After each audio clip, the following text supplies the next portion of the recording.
Daily. Taste the Daily.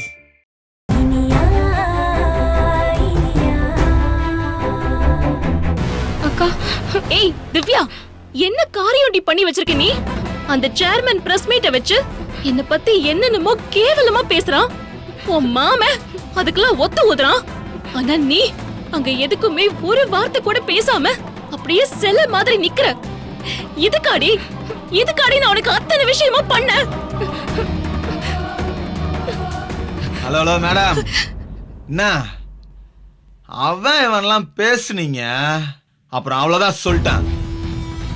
நீங்க பாட்டுக்கு பேசிட்டே போறீங்க. எங்க பொண்ணுதான் உங்க வீட்டு பக்கமே வராம இருக்கால, நீங்களும் இந்த பக்கம் வராம இருங்க.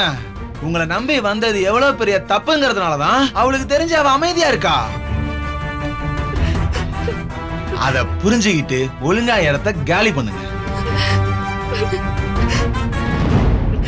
உன் மாமா சொல்றது கேட்டியா? இப்ப நீ என்ன நம்பி வந்தது தப்பா? நீ படிப்பு மேல ஆர்வமா இருக்கிற பொண்ணு, அவன் கஷ்டப்படுற பொண்ணுன்னு தெரிஞ்ச உடனே நான் உன் மேல எவ்வளவு அக்கறை வச்சேன். நீ அம்மா இல்லாத பொண்ணு, அக்கா தயவால் தான் வாழ்றன்னு தெரிஞ்சதோ உன் மேல நான் அவ்வளவு பாசம் வச்சேன். உன் அக்கா வீட்டு வேலை பார்த்துதான் உன்னை படிக்க வைக்கிறாங்கன்னு தெரிஞ்சது நான் உன் மேல அவ்வளவு கவனம் எடுத்துக்கிட்டேன் தெரியுமா? உன் மாமா ஒண்ணுத்துக்குமே உதவாதவன். உன்னை எங்கேயாச்சும் கொண்டு போய் விடுறதுக்கு ரெடியா இருக்கான்னு தெரிஞ்ச உடனே உன்னை பாதுகாக்கிறதுக்கு நான் எவ்வளவு தயாரா இருந்தேன். என்ன போய் அவ்வளவு கேவலமா எல்லாரும் பேசுறீங்கல்ல. உங்க யாருக்கும் மனசாட்சியே இல்லையா? இனி அம்மா, திவ்யா தான் அங்க ஒண்ணுமே பேசலையே. அவ சூழ்நிலை அவ அங்க போய் நிக்கிற மாதிரி ஆயிடுச்சு. அவளை தப்பா எடுத்துக்காதீங்கம்மா. என்னடி உன் சூழ்நிலை? உனக்கு என்ன பிரச்சனை நீ சொல்லிருந்தா நான் வந்து உன் கூட நின்னுப்பேன்ல. ஆனா அங்க போய் அவங்களுக்கு சப்போர்ட்டா வெறும் கல்லு மரத்துல நின்ன. அவங்க சொல்றது எல்லாமே உண்மைங்கிற மாதிரி ஒரு மௌனம் சாட்சியா தானே நின்ன. ஏய், உன் நெஞ்சில கை வச்சு சொல்லுடி, உன்னை வீட்டு வேலைக்கு பயன்படுத்ததா நான் உன்னை டியூஷன்ல சேர்த்துட்டேனா? சொல்லு, நான் அதுக்கு தான் சேர்த்துட்டேனா? ஹலோ ஹலோ ஹலோ, இங்க பாருங்க, எங்களுக்கு ரீவேல்யூஷனும் வேண்டாம், ஒரு மண்ணும் வேண்டாம்னு நிறைய டைம் சொல்லிட்டோம். ஆனா நீங்க அந்த சேர்மனோட இருக்கிற பகையில எங்க வீட்டு பொண்ண பகடக்காயா பயன்படுத்தி அவங்கள பிளாக்மெயில் பண்ணி அது மூலமா ஏதாவது பணம் பறிக்க முடியுமான்னு பாத்தீங்க. நீங்க நல்லவன் மாதிரி வேஷம் போட்ட உங்க புத்திய பத்தி நாங்க தெரிஞ்சுக்கிட்டோம். அதனால நாங்க சுதாரிச்சுக்கிட்டோம். நீங்க பேசாம இப்படியே விலகி போயிடுங்க. எங்க பொண்ணு உங்க வீட்டுக்கு வரவே மாட்டா, நீங்களும் இங்க வராதீங்க. ஏய் மூர்த்தி, அந்த சேர்மனுக்கும் எனக்கும் என்ன பகை இருக்கு? அந்த ஆளு தான் பொய் சொல்றானா? நீயும் அதையே சொல்லிட்டு இருக்க. திவ்யா பிரச்சனைக்காக போனப்பதான் நான் அந்த ஆளை முதல் தடவையாவே பார்த்தேன். நான் அவனை பணத்துக்காக பிளாக்மெயில் பண்ணேன்னு அந்த ஆளு சொல்றது பச்சை பொய்ன்னு உனக்கு தெரியாது? மா, உங்களை கஷ்டப்படுத்த விரும்பலமா. இதுவரைக்கும் நீங்க எங்க பொண்ணுக்கு செஞ்ச உதவிக்கே நாங்க காலத்துக்கும் நன்றியோட இருப்போம். இதோட இந்த விஷயத்தை விட்டுருங்கம்மா, ப்ளீஸ்மா. ஏய் அடிங், நீ எதுக்கிட்டே அவங்கள பார்த்து கையெடுத்து கும்பிடுற? இன்ஸ்பெக்டர் பொண்டாட்டின்னு பயப்படுறியா? அழைச்ச கையா இருக்கு. அந்த சேர்மேனே நம்ம பக்கம் இருக்கிறாருடி, நம்மதுக்கு இவங்களெல்லாம் பார்த்து பயப்படணும். என்னது? சேர்மேன் உங்க பக்கம் இருக்காரா? ஏ முட்டாள், திவ்யாவோட வாழ்க்கைய நாசம் பண்ணிருக்கிறதே அந்த சேர்மேன் தான். திவ்யாவுக்கு கிடைக்க வேண்டிய நியாயத்தை கிடைக்க விடாம பண்ணிட்டு இருக்கிறதும் அந்த சேர்மேன் தான். அந்த ஆளு உங்க பக்கம் இருக்கான்னு சொல்லி வெக்கமே இல்லாம சொல்லிட்டு இருக்க. மூஞ்சி பாரு.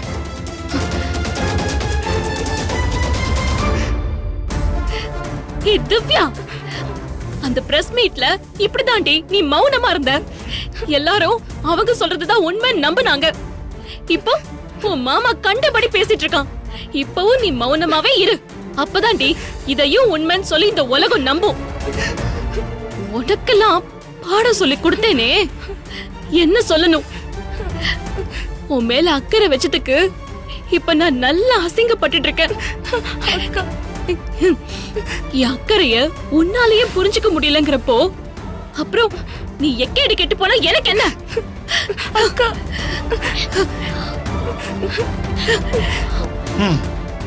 இனியாமா இனியாமா ஏய், என்ன?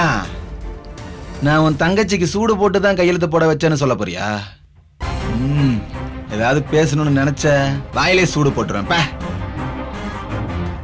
என்னடி லுக்குற போடி. ஏய் பே.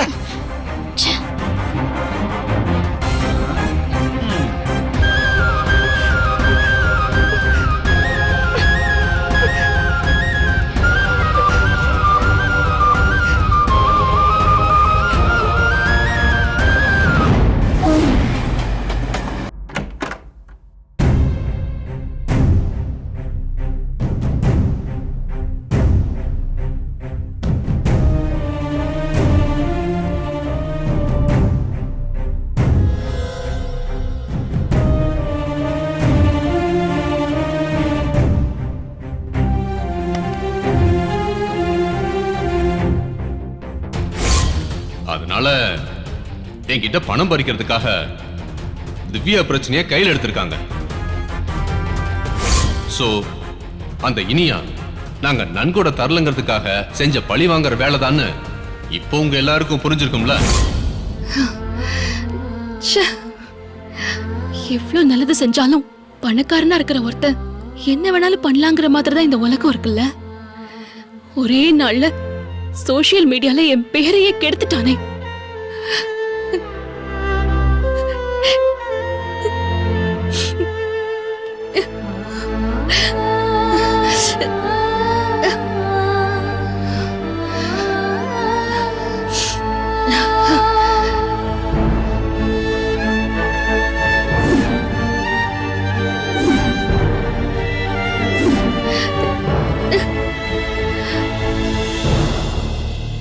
எங்க வீட்டு பொண்ண பகடக்காயா பயன்படுத்தி அவங்கள பிளாக்மெயில் பண்ணி அது மூலமா ஏதாவது பணம் பறிக்க முடியுமான்னு பாத்தீங்க. நீங்க நல்லவன் மாதிரி வேஷம் போட்ட உங்க புத்திய பத்தி நாங்க தெரிஞ்சுக்கிட்டோம்.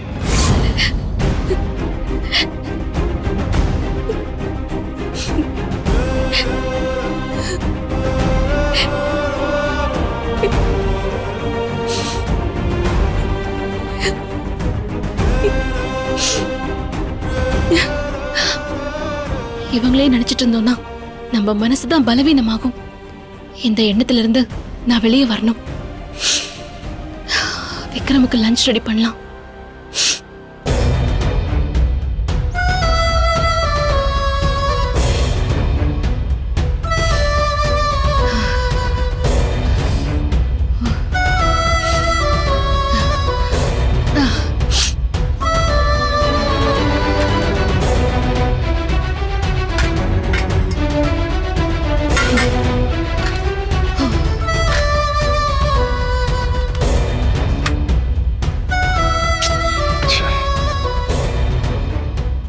மாயா கேஸ் ஒரு முடிவுக்கு வர மாட்டேங்குது.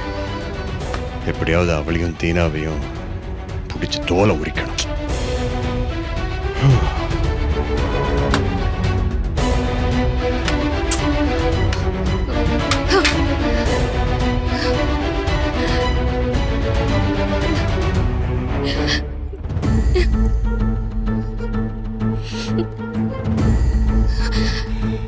இதனால எந்த வேலையும் புரிய மாட்டேங்குது. இனியா வேற அந்த சேர்மனுடைய வீடியோ பார்த்துட்டு என்ன மனநிலையில. சரி ஓகே. கிருஷ்ணன் சார், சுபாஷுங்க அவர் ஏரியா விசிட் போயிருக்காரு சார். ஓகே சார், டீ எதுவும் வாங்கிட்டு வரட்டுமா சார்? நான் சரி வீடு வரைக்கும் போயிட்டு வரேன். சரிங்க சார். Okay sir.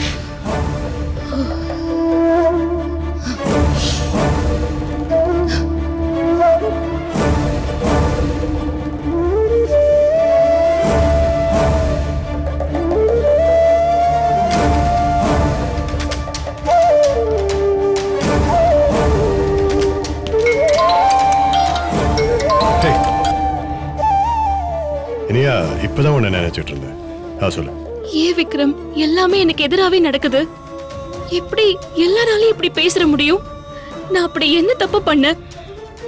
பிரஸ் மீட்டை பார்த்துட்டு ஸ்ட்ரெஸ்டா தான் இருப்பேன்னு தெரியும். நானே வீட்டுக்கு கிளம்பி வரலான்னு தான் இருந்தேன், அதுக்குள்ள நீயே கால் பண்ணிட்டேன். விக்ரம், அந்த சேர்மன் என்ன பத்தி சோஷியல் மீடியால கொடுத்த இன்டர்வியூவை பார்த்துட்டு நான் திவ்யா வீட்டுக்கு போயிருந்தேன். அங்க திவ்யாவோட மாமா என்னெல்லாம் பேசினா தெரியுமா? நான் திவ்யாவை யூஸ் பண்ணி அந்த சேர்மேனை பிளாக்மெயில் பண்ணி பணம் பறிக்கிறதுக்காக தான் நான் இந்த வேலையெல்லாம் செஞ்சேனா. இப்பதான் என் புத்தி என்னங்கிறது அவருக்கு தெரிஞ்சுதான். நான் நல்லவ மாதிரி வேஷம் போடுறேனா இப்படி எல்லாம் வாய்க்கு வந்த மாதிரி சொல்றான் விக்ரம். இனியா அவன் ஒரு பொறுக்கி ராஸ்கல், குடிகாரன். அவன் சின்ன பொண்ணு திவ்யாவை கூட்டிட்டு போய் தப்பான ஆள்கிட்ட வேலைக்கெல்லாம் சேர்த்து அவெல்லாம் ஒரு ஆளு, அவன் பேச்செல்லாம் கேட்டு நினைச்சு வருத்தப்படலாமா? என்னது இது? அவன் பேசினது கூட எனக்கு பெருசா தெரியல விக்ரம்.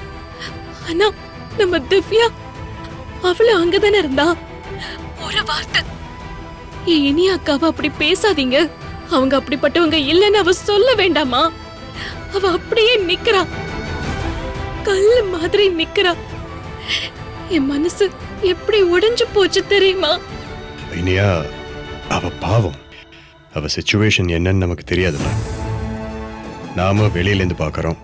ஆனா அவ வீட்லயே என்னென்ன நெருக்கடியெல்லாம் சந்திக்கிறாளோ, எத்தனை சித்திரவதை அனுபவிச்சுட்டு இருக்காளோ நமக்கு தெரியாதுல்ல. அதை எதிர்த்து சண்டை போட வேணாம் விக்ரம், அது அவளால முடியாதுன்னு எனக்கு தெரியும். ஆனா நான் அப்படிப்பட்டவ இல்லன்னு கூடவா அவளால சொல்ல முடியாது? அது கூட சொல்ல முடியாத அளவுக்கு ஒரு கோழையாவா விக்ரம் இருப்பாங்க? இல்லக்கா, நீங்க தான் என் ரோல் மாடல்னு சொன்ன பொண்ணு அவ. அப்போ சொன்னதெல்லாம் போய் இல்ல லன்யா, நீ ரொம்ப எமோஷனலா இருக்க. அவ இருக்கிற சிச்சுவேஷனுக்கு அவ அப்படிதான் நடந்துக்க முடியும். அந்த ராஸ்கல் அவளை ஏதாவது சொல்லி மிரட்டி வச்சிருப்பான், புரியுதா? இத நம்ம புரிஞ்சுக்கலன்னா வேற யாரு புரிஞ்சுப்பா சொல்லு. நீங்க என்ன சொன்னாலும் என் மனசு ஆற மாட்டேங்குது விக்ரம். அவ அந்த இடத்துல இருந்து ஒண்ணுமே சொல்லாம இருந்ததுதான் எனக்கு ரொம்ப வேதனையா இருக்கு. என்னால தாங்க முடியல விக்ரம். இனியா, நீ ரொம்ப நேசிக்கிற அவளை, அவ மேல ரொம்ப பாசம் வச்சிருக்க. ஒரு தங்க மாதிரி ஒவ்வொன்றும் அவளுக்கு பார்த்து பார்த்து செஞ்சுட்டு இருக்க. அதனால தான் உன் மனசு இவ்வளவு வேதனைப்படுது. இனியா, கொஞ்சம் ரிலாக்ஸ் பண்ணு, எல்லாம் சரியாயிரும். ஆமா விக்ரம், நான் ரொம்ப அப்செட்ல இருக்கேன். விக்ரம், எனக்கு எங்கேயாவது வெளியில போனா கொஞ்சம் ரிலாக்ஸா இருக்கும்னு தோணுது.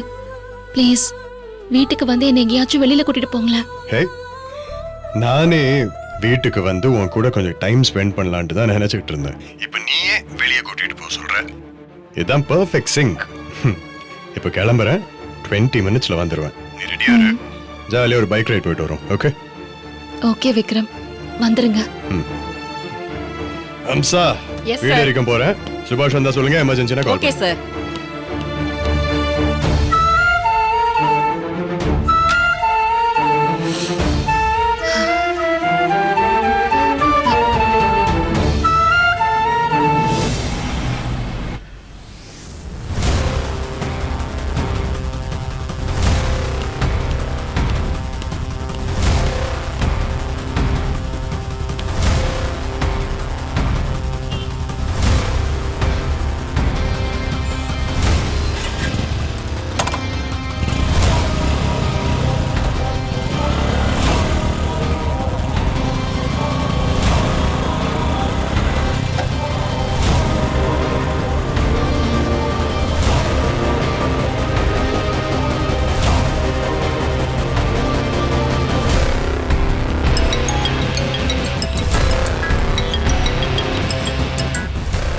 சொல்லுமணி.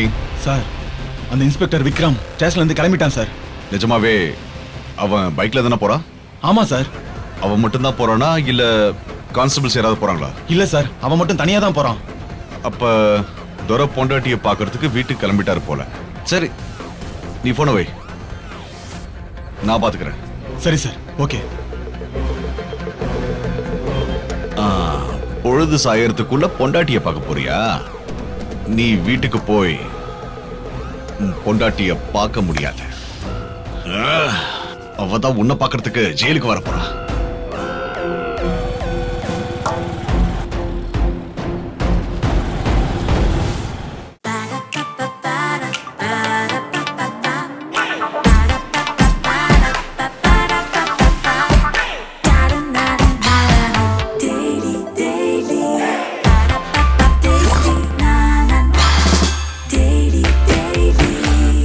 Daily. Taste the Daily.